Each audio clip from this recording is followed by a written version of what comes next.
Okay. President Obama, in his State of the Union address earlier this year, placed great emphasis on education as a key concept of winning back the future. Education in American society, especially from the recession, has become a key point in getting jobs. Over a 40-year work life, 61% more people make 61% more money with a bachelor's degree than they do with a high school education. And there's several factors that lead to the fact that education is we're still low on education according to the rest of the world. Also in the State of the Union, America is 9th in percentage of college degrees according to the State of the Union. With that said, there's one factor above all that has been outlined in my mind at least, and that's religion. Religious devotion, to me, it has a negative impact on the education and economic success of American citizens. There was several polls done. People were asked if religion was an important part of daily life. The least religious states were Vermont, which was 42% said that yes, that was an important thing. Vermont, New Hampshire, Maine, Massachusetts, Alaska, and that was a Gallup poll of 350,000 people in 2008. People with bachelor's degrees above 25 years old, Vermont has 32.1%, which is 8th in the country. New Hampshire is 33.3%, which is 7th. Maine is 29th. Massachusetts is 1st with 38.1%. And Alaska is 44th, which means 3 out of the 5 of the top 10 states in the country are also the least religious. The most religious states in the country are Mississippi, Alabama, South Carolina, and Tennessee and Louisiana. Mississippi at 85% answered yes to the question. Alabama 82%, South Carolina 80%, and Tennessee 79%, and Louisiana 78%. The least educated, these states clocked in at 48th, Mississippi 48th in bachelor degrees over 25. Alabama clocked in 18th. South Carolina 39th in the country, Tennessee 41st, and Louisiana 46th. So 4 out of the 5 of these states were in the bottom 11 of the country. And a portion of the problem, which education leads to, as I alluded to earlier, was money and getting jobs. You need education to get a job. And poverty is a huge problem in these states. Mississippi is 13.9% poverty level, which is 6.1% above the national average. Alabama is 10.8%. South Carolina is 8.6%. Tennessee is 10.1%. Louisiana is 12.1%.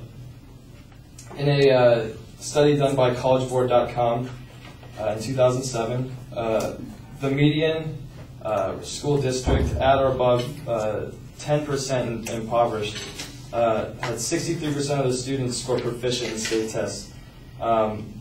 People with the states with less than 5% scored 78%, which is 15% higher than the previous. On an international level, this brings up quite a bit of problems for America, because Korea, Canada, Japan, Russia, New Zealand, Norway, Iceland, and Denmark have a higher percentage of college graduates than America, and especially with the recent economic downfall of America and the I guess evolution of China, we have competitors that we're not meeting. South Korea, Canada, Japan, Russia, New Zealand, Norway, Iceland, and Denmark are some of the most atheist. China, Japan, Germany, France, Britain, and South Korea are the most in the country. or in the world. America is third in the world in population, but is ninth in number of non-religious people. In summation, education is the key to success in America. The less religious, as seen in the documents, are more educated in a sense, and the less educated tend to be more religious. Therefore, the less educated means less success, and therefore more impoverished, and which would say why religious devotion has a negative impact on the education and economic success of American citizens. Thank you.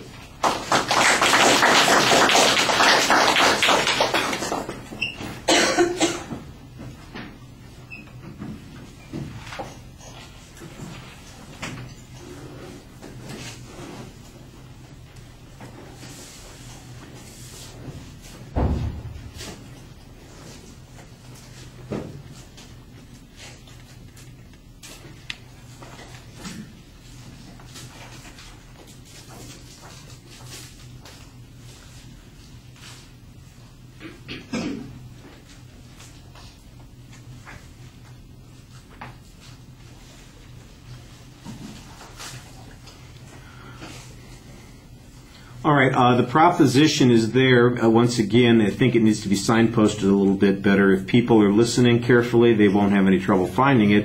But remember, not all your listeners are as focused as you are on the subject, so casual listeners, don't be shy about signposting a bit.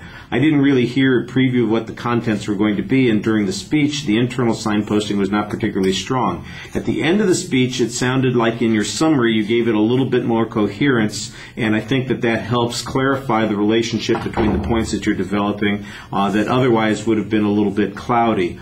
On the evidence issues, you got a lot of statistical information about education levels, about poverty levels, about levels of devotion. I think you need a little bit more information on the levels of devotion and the correlation with the people who are going to colleges or universities, or whether or not there is some influence about those kinds of things.